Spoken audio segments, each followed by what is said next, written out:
कोण आहेस तू? त्यावेळेस ती सांगायला सुरुवात करते, अहम भक्तिरिती ख्याता इमो मे तनयो मतो ज्ञानवैराग्य नामानो कालयोगेन जर्जरो. मी कोण आहे? मी भक्ती आहे. ज्ञानवैराग्य माझे पुत्र आहेत, कालयोगाने जर्जर झाले आहेत, वृद्ध झाले आहेत. आता काय करावं? उत्पन्ना द्रविडे साहम, ती म्हणते मी माझा पूर्व इतिहास सांगते. उत्पन्ना द्रविडे साहम वृद्धिम कर्नाटके गता क्वचित क्वचिन महाराष्ट्रे गुर्जरे जीर्णता गता. मी उत्पन्न झाले द्रविड देशामध्ये, कर्नाटकामध्ये वाढले, महाराष्ट्रामध्ये मला मान मिळाला आणि ज्यावेळेस मी गुजरात प्रांतामध्ये गेले त्यावेळेस मला मात्र वार्धक्य प्राप्त झालं. ज्यावेळेस वार्धक्य प्राप्त झालं त्यावेळेस मी मनामध्ये विचार केला, आता मी वृंदावनामध्ये गेले पाहिजे. ज्यावेळेस मी वृंदावनामध्ये आले, वृंदावनामध्ये आल्याबरोबर मी मात्र तरुण झाले. कोण? भक्ती महाराणी तरुण झाली. आजही बघा, जे कधीच न नाचणारी माणसं, जे कधीच अंग हलवत नाहीत, सप्त्यामध्ये अहो हरिपाठामध्ये जा जरासं, हरिपाठात टाळ घेऊन उभे राहा. नाही, हे का माझं वय का हरिपाठाला जाण्याचं? छोटे छोटे पोरांनी नाचावं, महिलांनी मुलींनी नाचावं, तिथं का माझं वय आहे का असं म्हणतात. एवढंच नव्हे तर ज्यावेळेस त्या ठिकाणी वृंदावनामध्ये अशी जरी माणसं गेली तर त्यावेळेस राधे राधे राधे राधे राधे राधे राधे राधे करून नाचतात महाराज. हो, श्रीमंत नाही, गरीब नाही, सगळे त्या ठिकाणी सगळ्या कॅटेगरीतले माणसं नाचतात. आनंद आनंद विभोर होऊन त्या ठिकाणी भजन करतात. इतकं भजन करतात, इतकं भजन करतात, विवळ होतात भजन करून. म्हणजे काय? या वृंदावनाचा महिमा आहे. या वृंदावनामध्ये भक्ती महाराणी कशी आहे? तरुण आहे. कशी आहे? तरुण झाली. त्यावेळेस त्या ठिकाणी नारदजी म्हणतात, हो धन्यम वृंदावनम तेन भक्ती नृत्येति यत्रच. भक्ती महाराणी त्या ठिकाणी नृत्य करते, धन्य आहे ते वृंदावन धाम. त्या वृंदावन धामाचं वर्णन सांगतायत. वृंदावनस्य संयोगात पुनस्त्वम तरुणी नवा. मी त्या ठिकाणी तरुण झाले, माझे पुत्र मात्र वृद्धच राहिले. माझं सर्वात मोठं दुःख जर काय असेल ना, माझे पुत्र दुःखी आहेत. माझ्या पुत्रांना वार्धक्य आहे, माझे पुत्र वृद्ध आणि आईने तरुण राहावं, याच्या पलीकडे आईला काय मोठं दुःख असू शकतं? माझे पुत्र दुःखी आहेत, माझ्या पुत्रांना वार्धक्य आहे, त्यांना मूर्छा आणा, बेशुद्ध पडलेले आहेत, काय करावं लागेल? त्यावेळेस नारदजींनी विचार केला, अरे बरोबर आहे, हा सर्व काही प्रकार आहे कलीचा. कलीचा प्रादुर्भाव सुरू झालेला आहे आणि कलीच्या प्रादुर्भावामुळेच या ठिकाणी ही तुझी अवस्था झाली आहे. भक्ती महाराज त्या ठिकाणी हात जोडून विनंती करते, काही करा, माझ्या पुत्रांना या दुःखातून बाहेर काढा. जयति जगति माया यस्य कायाधवस्ते वचन रचनमेकं केवलं चाकलये ध्रुवपदमपि यातु यत्कृपातु ध्रुवोऽयं सकल कुशल पात्रं ब्रह्मपुत्रं नतास्मि. तुम्ही ब्रह्मदेवाचे पुत्र आहात, तुम्हाला नमस्कार करते. मला या चिंतेतून मात्र दूर करा. हो, मला या चिंतेतून दूर करा. तुमचे पाय धरते मी, मला या चिंतेतून दूर करा, वंदना करते. त्यावेळेस नारदजी समज काढतायत, हो चिंता करू नकोस, द्रौपदीचे परित्राता येन कौरव कश्मलात पालिता गोप सौंदर्यास कृष्ण क्वचितोद्गतः. चिंता करू नकोस, द्रौपदीचं रक्षण करणारा भगवान श्रीकृष्ण, गोपिकांचं रक्षण करणारा तो भगवान श्रीकृष्ण, यादव कुळाचा राजा तो भगवान श्रीकृष्ण येथेच आहे, कुठे गेलेला नाही. त्यावेळेस नारदजींनी वेदाचा घोष केला, वेदाचा पाठ केला. वेद वेदांत घोषश्च गीता पाठे मुहुर्मुहु बोध्यमानो तदा तेन कथम चिंचोति तो बलात्. गीतेचा पाठ केला. जसा गीतेचा पाठ केला, काही क्षणापुरती त्यांना मूर्छा यावे, परत पूर्वगत त्या ठिकाणी पडावं. वेदाचा पाठ केला, अगदी तीच अवस्था त्यांची निर्माण व्हावी, अशा पद्धतीने त्यांचं नियोजन चालू आहे. आता काय करावं? चिंताक्रांत झालीत नारदजी. काय करावं? कोणाला विचारावं? येतधर्तो सत्कर्म. विचारले संतांना काय करावं, तर सत्कर्म करा. सत्कर्म कुठं करावं? आता जिथं जिथं त्या ठिकाणी तीर्थक्षेत्र पाहिजेत, हरिक्षेत्रम कुरुक्षेत्रम श्रीरंग सेतुबंधनम येवमादिषु तीर्थेषु भ्रममाण इतस्ततः. एवढं भ्रमण केलंय, एवढं भ्रमण करून काय पदरी पडलंय? दुःख आणि दुःख. समाधान लाभेल म्हणून वृंदावनामध्ये आलो तर इथं भक्ती महाराणी दुःखी आहे, ज्ञानवैराग्य दुःखी आहेत. बरं, यांना तारुण्य प्राप्त करायचंय. आता या ठिकाणी गीतेचा पाठ केला, वेदाचा पाठ केला, तरी यांना तृप्ती भेटत नाही. आता कुणाकडे जाऊन कुठं सत्संग करावा? कोणत्या साधूला भेटावं अशा अवस्थेमध्ये. आणि त्यावेळेस मात्र त्या ठिकाणी कुठं न जाता ते त्या ठिकाणी बद्रीनाथ क्षेत्रामध्ये गेले आहेत. आणि त्यावेळेस त्यांना सनकादिकांची भेट झाली आहे. सनकादिकांची भेट झाली आहे. सनकादिकांचा प्रश्न होता ना, सनकादिकांचा प्रश्न होता चिंता करू नका.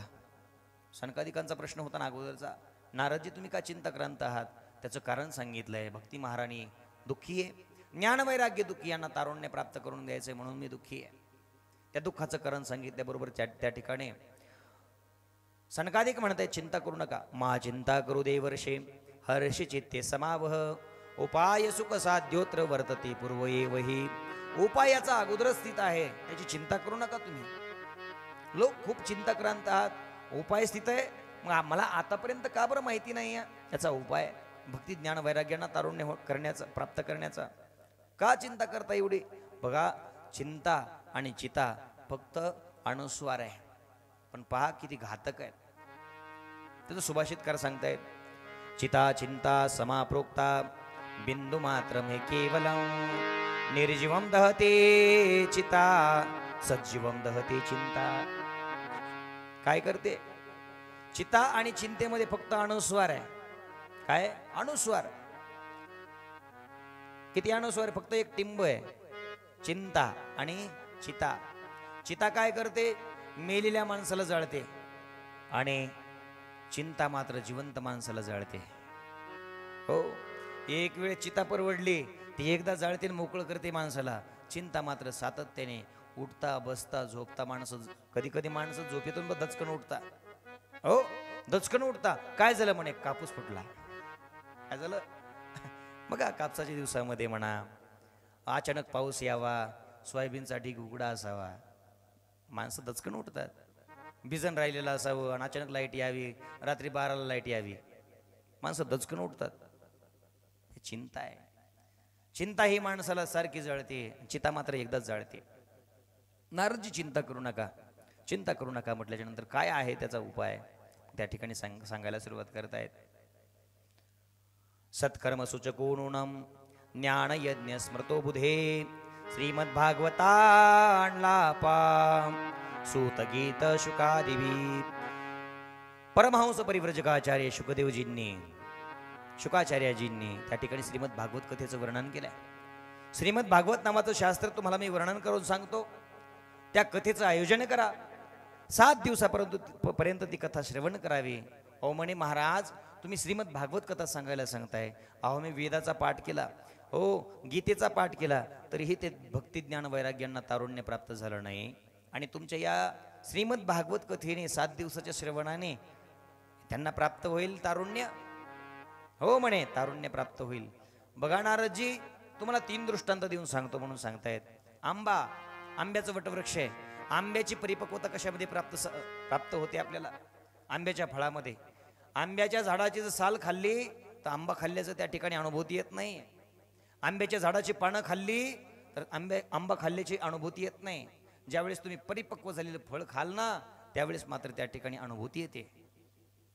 म्हणजे आंब्याच्या झाडाची का कशामध्ये परिपक्वता आहे? फळामध्ये परिपक्वता आहे. एवढंच नाही, ऊसापासून साखर बनते. नाही म्हणे, आता साखरेपासून जे पदार्थ बनतात, नाही म्हणे ऊस आहे आमच्याकडे, साखर नकोय, साखर लागत नाही. चालेल का? जे साखरेने काम होणार आहे ते ऊसाने काम होणार नाही. जे आंब्याने काम होणार आहे ते फळाने काम होणार आहे, जे सालीने किंवा पानाने होणार नाहीये. किंवा दूध आहे, दुधाचा दृष्टांत दिला. दुधापासून अनेक पदार्थ बनतात. दुधापासून दही बनतं, तूप बनतं. जे तुपाने काम होणार आहे ते दुधानं काम होईल का? नाही म्हणे, आता शिरा बनलाय म्हणे आणि आता तूप टाकायचं याच्यामध्ये. नाही म्हणे, दुधामध्ये तूप आहेच ना, दूधच टाकून घ्या. चालेल का? नाही चालणार.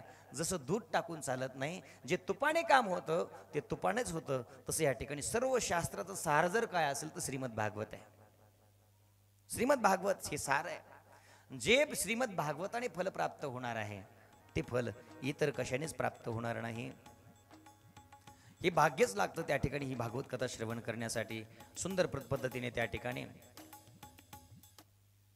हरिद्वार क्षेत्रामध्ये गंगेच्या तटकावरती आनंदनाम घाटावरती नियोजन केले नारदजींनी. भक्ती ज्ञान वैराग्यांना त्या ठिकाणी आमंत्रित केलंय.